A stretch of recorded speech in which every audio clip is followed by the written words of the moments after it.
우리는 다윗이라고 하면 믿음과 용기의 사람으로 기억하죠. 비신자들도 다윗과 골리앗의 이야기는 다 알 만큼 다윗은 믿음과 용기의 대명사입니다. 그러나 다윗이 항상 이 믿음과 용기로 늘 충만했던 것은 아닙니다. 그도 믿음을 상실하고 때로는 두려움에 눌려 실망스러운 행동을 한 때도 있었습니다. 우리는 다윗이 잘못한 일이라고 하면 바세바와 간음한 일만 생각하는데, 사실 그의 인생을 찬찬히 들여다보면 생각보다 허점과 실수가 많았던 것을 우리는 보게 됩니다. 그리고 성경은 그런 이야기들을 여과 없이, 어떤 포장도 없이 담담하게 기록합니다. 그런 점에서 성경은 정말 솔직한 책인 것 같습니다. 성경은 신앙의 영웅 하나 만들자고 이야기를 각색하거나 미화하지 않습니다. 오히려 믿음의 선배들의 그 실패와 고뇌, 절망과 회복의 이야기를 통해서 그 속에 일하시는 하나님을 기록하고 있습니다. 그래서 우리는 그 이야기를 읽으며 때로는 실망도 하지만 더 많은 공감과 위로와 소망을 얻는 것입니다. 오늘 우리가 함께 들을 사무엘상 21장에는 그 용감했던 다윗이 두려움에 눌려 믿음 없이 행동했던 이야기들이 기록되어 있습니다. 다윗이 정말 그랬대요? 라고 할 만큼 그의 실망스러운 모습을 보며 우리는 두려움이 어떻게 우리의 믿음을 무너뜨릴 수 있는지, 또 그 결과가 무엇이며, 그리고 우리는 어떻게 그 두려움에서 다시 일어날 수 있는지를 우리는 하나님의 말씀으로 듣게 됩니다. 다윗이 첫 번째로 두려움에 넘어진 일은 그가 노비라는 곳으로 피신하면서 일어났습니다. 다윗은 사울이 자기를 죽이려고 작정했다는 것을 알고는 노비라는 성으로 도망을 가죠. 다윗이 왜 이곳으로 도망을 갔는지는 확실히 알 수 없지만 이곳이 이스라엘 12지파 중에 베냐민 지파에 속한 제사장의 성읍이라는 것으로 볼 때에 뭔가 실마리를 얻을 수도 있습니다. 왜냐하면 등잔 밑이 어둡다는 속담이 그 나라에도 있는지는 모르겠지만 다윗을 추격하는 사울 왕이 바로 베냐민 지파이기 때문입니다. 그렇다면 상식적으로 생각할 때 이스라엘에서 가장 사울 왕에게 충성도가 높은 이 지역에 다윗이 피신할 거라고는 누구도 생각하지 못했을 거라는 거죠. 그런 점에서 다윗의 용의주도함이 엿보이는 것 같습니다. 그러나 그 용의주도함이 다윗의 믿음보다 앞서고 있다는 느낌이 들기도 합니다. 다윗은 높 땅에 이르자마자 그곳의 제사장 아히멜렉에게 찾아가 도움을 요청합니다. 그런데 이 제사장 아히멜렉은 다윗을 보자 왠지 불안해합니다. 1절에 아히멜렉이 떨며 다윗을 영접하여 이르되 어찌하여 네가 홀로 있고 함께 하는 자가 아무도 없느냐 묻죠. 아마도 왕의 호위대장이 예고도 없이, 동행자도 없이 초라한 행색으로 나타나니까 뭔가 이상하다고 느낀 것이죠. 그런데 아히멜렉이 그 떠는 것을 다윗이 본 것입니다. 그리고 그 두려움은 다윗에게도 전염이 되어 다윗은 거짓으로 변호를 합니다. 저는 왕의 명령으로 비밀 임무를 수행 중에 있습니다. 그래서 이렇게 혼자 움직이고 있는 것입니다. 라고 둘러댑니다. 여러분, 남자들이 주로 많이 치는 뻥 중에 이런 것들이 있습니다. 내가 군대에 있을 때 특수 임무를 수행했기 때문에 국가기밀이라 말할 수 없다는 것입니다. 그래, 알고 보면 그 국가기밀이라는 게 PX에서 근무를 했거나 비밀리에 병력 면제를 받았거나 하는 것이죠. 아무튼 다윗은 왕의 비밀 임무 때문이라는 거짓말로 자신의 상황을 둘러댑니다. 그리고 다윗은 내 부하들이 곧 올 텐데 먹을 게 없냐고 요청합니다. 사실 다윗은 이 사울을 피해 급히 이곳으로 도망쳐 오느라 아무것도 먹지 못해 배가 너무 고팠고, 그리고 그의 부하 몇 명이 따라오는 것은 사실이었습니다. 그러자 아히멜렉은 다른 음식은 없고 성소에 진설하는 거룩한 떡이 교체되어 나온 게 있다며 그 떡을 다윗에게 줍니다. 사실 이 성소의 떡은 제사장 외에 일반인은 누구도 먹을 수가 없습니다. 그러나 아히멜렉은 율법의 정신이 사랑과 긍휼이라는 것을 알고 있는 사람이었습니다. 그래서 그 규정을 어기고 이 떡을 다윗과 그 일행에게 주어 그들을 허기에서 살립니다. 후일에 예수님도 이 일을 언급하시면서 율법 준수보다 사람을 살리는 일이 우선이라고 하셨죠. 이렇게 다윗은 당장의 위기들을 잘 넘기는 것 같습니다. 다윗은 허기를 채우게 되자 제사장에게 한 가지를 더 부탁합니다. 여기 당신의 수중에 창이나 칼이 없습니까? 왕의 일이 너무 급해서 내가 미처 무기를 챙겨오지 못했습니다. 여러분, 이게 무슨 말이 되는 핑계입니까? 다윗은 당장의 두려움과 공공함 때문에 제사장에게 계속 거짓말로 임기응변을 하고 있는 것이죠. 그리고 이 일이 나중에 얼마나 큰 참사를 불러올지 그는 전혀 상상도 못했을 것입니다.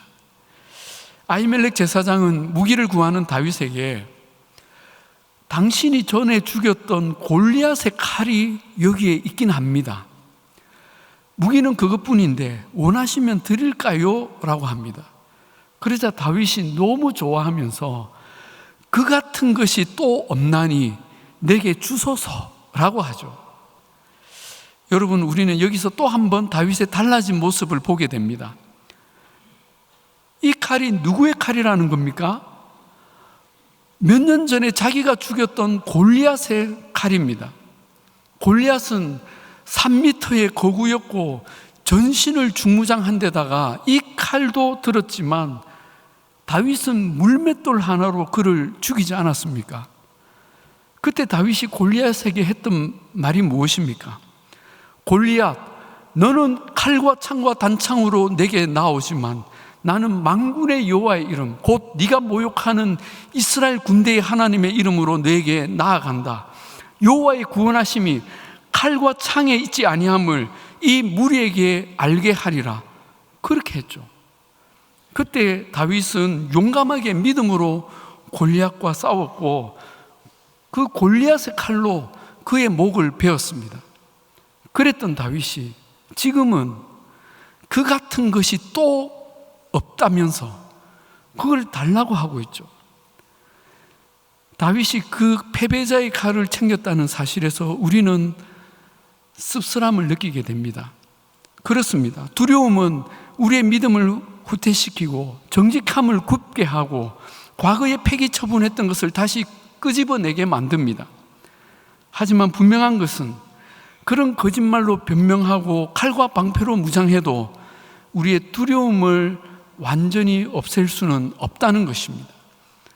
다윗은 골리앗의 칼을 얻었지만 두려움 때문에 그날 그곳을 떠나 또 도망을 갑니다. 10절에 그날 다윗이 사울을 두려워하여 일어나 도망하여 가드 왕 아기스에게로 가니. 여기 우리 눈을 의심케 만드는 지명이 나오지 않습니까? 도망간 곳이 가드라뇨. 여러분, 가드는 블레셋 5 지방국 중에 하나이고 특히 골리앗의 출생지입니다. 여기를 왜 간 것일까요? 아마도 다윗이 또 한 번 용이 주도한 계산을 한 것이 아닌가 생각이 됩니다. 즉, 내가 골리앗을 죽인 능력자이고 지금은 사울 왕에게 쫓기고 있으니 사울의 적인 가드 왕이 나의 정치적 전향을 환영해 줄지도 모른다는 계산을 했다는 것입니다. 아주 인간적이고 정치적인 계산에 자기의 목숨을 걸고 다윗은 도박을 한 것입니다. 그러나 다윗의 이 도박은 초장에 피박을 쓰고 본전도 못 건지고 다 털립니다. 무슨 일이 일어난 겁니까? 아기스의 신하들이 다윗을 보는 순간 팔석을 한 것입니다. 부산 사람들만 알아듣나 모르겠습니다. 이 사람은 그 땅의 왕 다윗이 아닙니까?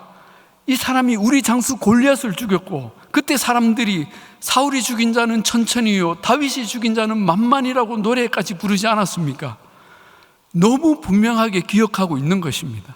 게다가 다윗이 벌써 이스라엘의 왕이 되었다는 가짜 뉴스까지 믿고 있었습니다. 그래서 12절에 다윗이 이 말을 그의 마음에 두고 가드 왕 아기스를 심히 두려워하여 다윗은 순식간에 또 두려움에 빠지고 말았습니다. 그리고 또 한 번 반사적으로 생존을 위한 임기응변을 보입니다. 바로 미친 채 하는 것이었습니다. 이건 막장 드라마에서도 잘 안 쓰는 전개인데 지금 다른 방법이 안 통할 것 같으니까 다윗은 그들 앞에 이 미친 흉내를 갑자기 내기 시작한 것입니다. 그런데 미친 연기는 어중간하게 하면 들통이 나죠. 그래서 아주 리얼하게 연기를 합니다. 눈을 까뒤집고 문짝에 그적거리며 침을 수염에 흘렸다고 합니다. 여러분, 이런 걸 메소드 연기라고 하죠. 다윗의 연기가 얼마나 리얼했는지 왕이 깜짝같이 속았습니다. 그리고 소리를 지릅니다. 보아라, 이 자는 미치광이가 아니냐? 이런 자를 내 앞에 왜 데리고 왔느냐? 나에게 미치광이가 부족해서 이 자를 데려온 거냐? 여러분, 이 말은 미친놈은 너희들로도 충분하다는 그런 뜻이죠. 다윗의 미치광이 연기가 통한 것입니다. 거의 연기 대상감이었습니다. 아무튼 그렇게 다윗은 그곳을 빠져나올 수가 있었습니다. 여러분, 이날 다윗에게 과거의 그 믿음과 용기는 찾아볼 수가 없었습니다. 골리앗을 향해 나는 네가 모욕하는 만군의 여호와의 이름으로 내게 나아간다라고 하며 하나님의 이름의 영광을 목숨보다 중하게 여겼던 다윗이 오늘은 두려움에 떨며 목숨을 구걸하는 한낱 광대가 되어서 하나님의 이름의 영광을 부끄럽게 하고 있는 것이었습니다. 우리가 보기에도 민망한데 다윗은 훗날 이날을 떠올릴 때마다 얼마나 부끄러워했을까요? 자기가 너무 한심하고 부끄러워서 매일 이불킥을 하지 않았겠습니까? 내가 왜 그 가도로 갔을까? 도대체 무슨 정신이었을까? 하지 않았겠습니까? 여러분, 사람이 두려움에 사로잡히면 정상적인 분별과 판단을 하지 못하는 일이 많습니다. 우리가 그것을 사울 왕에게서도 확실하게 보지 않습니까? 사실 이 다윗의 두려움은 사울의 두려움에서 시작이 되었습니다. 18장 12절에 여호와께서 다윗과 함께 하심으로 사울이 그를 두려워한지라. 또 29절에 사울이 다윗을 더욱 두려워하여 평생에 다윗의 대적이 되니라 했습니다. 사울은 다윗이 너무나 두려웠던 것입니다. 그 두려움이 커지니까 그는 판단력과 분별력을 상실하고 만 것이죠. 그때 사탄은 옳거니 하며 그 두려움을 고삐로 우리를 마음대로 조정하는 것입니다. 사울의 두려움은 그 실체가 피해망상과 자기 연민이었습니다. 그리고 증상은 억측과 폭력이었습니다. 그래서 사울은 사람들을 믿지 못하고 자기 신하들도 전부 베냐민 사람들로 채웠습니다. 22장 7절에 사울이 곁에 선 신하들에게 이르되 너희 베냐민 사람들아 들으라 이렇게 말하죠. 여러분, 신하들을 보고 너희 베냐민 사람들아 라니요. 한 나라의 왕이면 모든 지역과 계층을 다 포괄하는 신하들을 등용해야 되는데 그는 자기 지파 사람들로만 신하를 뽑은 것입니다. 소위 지연, 혈연, 학연 등으로 측근 인사들만 자기 곁에 둔 것이죠. 그런데 사울은 그 신하들도 믿지 못해서 날마다 소리를 쳤습니다. 이새의 아들이 너희에게 각기 밭과 포도원을 주며 너희를 천부장 백부장 삼겠느냐? 무슨 말입니까? 내가 너희에게 부와 권력을 주지 않았느냐? 만약 이새의 아들 다윗이 집권을 하면 너희의 부와 권력이 이대로 유지되겠느냐? 너희가 살 길은 오직 나에게 충성하는 것뿐이다, 이 말이죠. 그런데 너희가 다 공모하여 나를 대적하며 내 아들이 이새의 아들과 맹약하여도 내게 고발하는 자가 없고 나를 치려하는 것을 내게 알리는 자가 하나도 없도다. 사울은 극도의 피해망상과 자기 연민에 빠져서 있지도 않은 일을 사실인 양 억지 부리면서 신하들을 배신자로 몰아갔습니다. 두려움에 빠진 사람의 가장 대표적인 모습이죠. 여러분, 피해망상과 자기 연민은 성령의 열매와 전혀 반대입니다. 하나님의 사람은 고통과 실패를 만날 때 하나님의 긍휼을 구합니다. 하나님, 저는 연약합니다. 저는 또 실패하고 넘어졌습니다. 하나님, 저를 불쌍히 여겨 주십시오 라고 하나님의 긍휼을 구할 때 성도는 소망이 있는 것입니다. 아멘. 그런데 이 사울은 두려움 속에 진짜 미치광이가 되어 다윗을 맹렬하고 집요하게 추적하니까 그 용감하던 다윗도 그만 그 두려움에 감염이 되고 만 것입니다. 사회학자인 성공회대 김찬호 교수가 두려움은 전염이 된다라고 말을 했습니다. 그리고 그 두려움은 실체가 없는 가짜 두려움이라고 했는데 굉장히 일리가 있습니다. 다윗도 사울에게 전염된 그 가짜 두려움으로 인해서 분별력과 판단력을 일시적으로 상실하죠.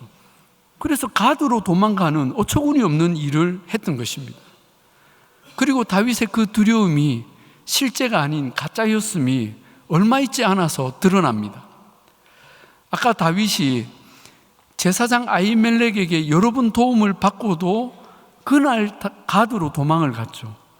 그때 다윗은 이 아히멜렉 제사장이 반드시 변심해서 자기를 밀고 할 거라고 두려워했던 것이죠. 그런데 그 두려움은 사실이 아니었습니다. 아히멜렉이 다윗을 돕는 것을 본 사람이 있는데 도액이라는 사람이었습니다. 그가 사울 왕에게 이 일을 고자질한 것입니다. 그러자 사울 왕은 경노합니다. 그리고 즉시 아히멜렉을 불러들여서 그를 직접 신문하죠. 너 아히도베라, 네가 어찌하여 나를 배신하고 다윗을 도와주었느냐? 네가 다윗과 한패가 되어서 나를 죽이려고 하였구나. 사울은 이번에도 마음대로 상상하며 아히멜렉에게 반역죄를 덮어 씌우죠. 그때 아히멜렉이 어떻게 대답합니까? 왕이여, 저는 몰랐습니다. 다윗이 왕의 명령으로 왔다기에 나는 그 말을 믿고 도와준 것 뿐입니다 라고 했더라면 그는 아마 살았을지도 모릅니다. 그러나 그는 하나님의 제사장으로서 왕에게 목숨을 걸고 충언을 합니다. 왕이여, 왕의 모든 신하 중에 다윗같이 충실한 자가 누구입니까? 그는 왕의 사위이며 호위 대장이며 왕실의 존귀한 자가 아닙니까? 그런 다윗을 위해 하나님께 기도하고 도운 일이 이번이 처음입니까? 저는 그날도 제가 할 일을 했을 뿐입니다 라며 다윗을 도운 것을 당당히 밝힌 것입니다. 그러자 사울은 더 경노하면서 아히멜렉 제사장을 그 자리에서 죽입니다. 그뿐 아니라 그 성읍의 모든 일가와 제사장들 85명을 다 칼로 쳐 죽입니다. 학살이죠. 얼마 후에 이 사실을 듣게 된 다윗이 굉장히 충격에 빠집니다. 자신은 살겠다고 거짓말을 하고 제사장 일가를 위험에 빠뜨렸는데 그 제사장은 경노하는 왕 앞에서도 담대하게 다윗을 변호했고 충언을 했던 것입니다. 그 대가는 참혹했고 자신과 그 성읍이 전부 몰살을 당한 것입니다. 그리고 그 몰살 중에 살아남은 유일한 생존자가 있었는데 아히멜렉 제사장의 아들인 아비아달이었습니다. 그가 다윗을 찾아와서 이 사실을 알렸던 것입니다. 다윗은 가드 사건에 이어서 이번에도 말할 수 없는 부끄러움을 느꼈을 것입니다. 그리고 그는 어떤 깨달음이 있었는지 이렇게 고백합니다. 내 아버지 집의 모든 사람 죽은 것은 나의 탓이로다. 여러분, 다윗이 여기서 내 탓이로다 고백하는 것을 우리는 주목해야 합니다. 두려움의 종이 된 사람은 절대 자기 죄와 허물을 인정하지 않습니다. 나는 그렇게 될 줄은 몰랐다 핑계를 대거나 너희 아버지는 왜 그렇게 말을 해서 화를 자초했대? 라거나 사울은 진짜 못된 왕이로구나 하며 남 탓을 하죠. 그러나 다윗은 이게 다 내 탓이라고 하며 자기 죄를 인정합니다. 그는 회개를 한 것입니다. 그는 더 이상 두려움의 종이 되지 않겠다고 결단한 것입니다. 여러분, 자기 죄를 인정하고 회개하는 것이야말로 두려움에서 벗어나는 가장 큰 시작입니다. 다윗은 깨달았습니다. 내가 처음부터 정직하게 말했어도 아히도벨은 나를 도와줬겠구나. 설령 그가 도와주지 않는다 해도 다윗은 거짓말하지 말았어야 했습니다. 여러분, 거짓말은 결코 우리를 그 두려움으로부터, 위험으로부터 지켜주지 못합니다. 더 큰 화를 자초할 뿐입니다.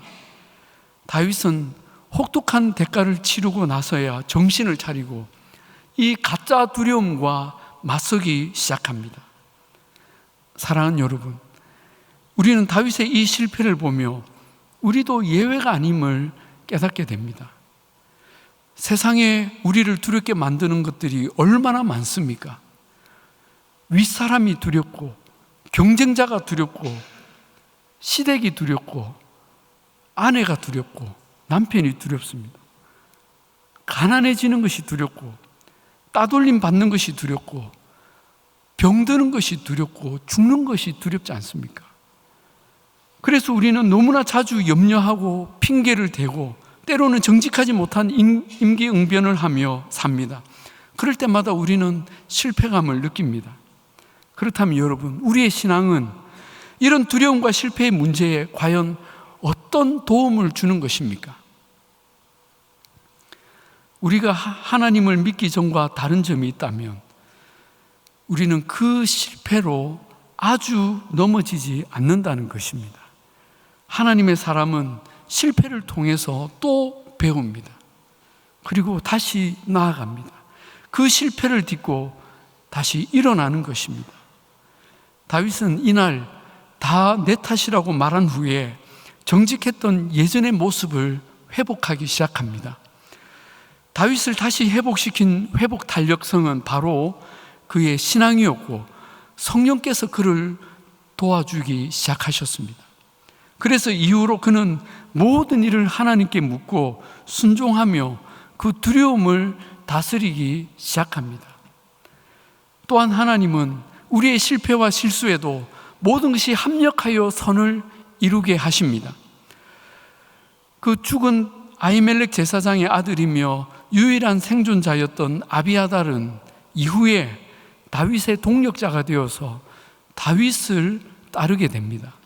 그리고 훗날 다윗이 이스라엘의 왕이 될 때 아비아달은 이스라엘의 대제사장이 됩니다. 하나님은 그 아버지 아히멜렉의 믿음과 용기를 그 아들 시대에 갚아주신 것입니다. 우리는 오늘 두려움이 우리를 얼마나 가련한 존재로 만들며 사탄이 우리를 부리는 고삐가 될 수 있는지 다윗을 통해 함께 살펴보았습니다. 그러나 정직하게 자신의 죄를 인정하고 두려움과 맞설 때에 우리는 더 이상 패배자로 살지 않게 됩니다. 그러므로 하나님은 우리에게 더 이상 세상을 두려워하지 말라고 하십니다. 그리고 우리가 잊어버릴까 봐 그 말씀을 성경에 빼곡히 기록해 놓으셨습니다. 1차 세계대전 당시에 루마니아의 공산 정권에 의해서 14년이나 감옥에 갇혀 박해를 받았던 리차드 범브란트라는 목사님이 계십니다. 이 범브란트 목사님이 감옥에서 성경을 읽던 중에 성경에 두려워하지 말라는 말씀이 정말 많다는 생각이 들었고, 도대체 성경에 두려워하지 말라는 말씀이 몇 번이나 나오는지 세어보기 시작했다고 합니다. 그런데 꼭 365번이 나오더라는 것입니다. 그때 범브란트 목사님이 큰 깨달음을 얻었습니다. 우리를 두렵게 하는 일이 1년 365일 중에 매일같이 있지 않습니까? 그러나 그 두려움보다 더 실체이신 하나님의 음성을 들으라는 것입니다. 두려워하지 말라. 내가 너와 함께한다. 너는 내 아들이고 나의 딸이다. 여러분, 우리가 이 음성을 매일 들을 수 있기를 바랍니다. 그래야요, 두려움을 넘어 믿음으로 날마다 승리하시는 복된 저와 여러분이 다 되시기를 우리 주님의 이름으로 축복합니다. 우리 이 시간에 함께 찬양하겠습니다. 오늘 말씀 생각하시면서 주는 완전합니다. 우리 그 자리에서 다 같이 일어나서 함께 찬양하십시다. 주여, 우린 연약합니다. 우린 오늘을 힘겨워합니다. 주 뜻 이루며 살기에 부족합니다.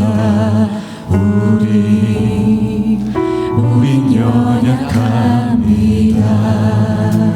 주여, 우린 넘어집니다. 주여, 우린 넘어집니다. 오늘 하루도 실수합니다. 주의 긍휼을 구하는 죄인이라. 우리 주만 바라봅니다. 한없는 주님의 은혜, 한없는 주님의 은혜, 온 세상 위에 넘칩니다.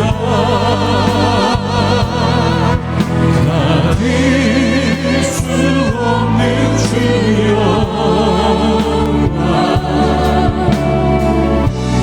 온 땅 위에 충만합니다. 주님만 이기리오니 우린 그 길 따라갑니다.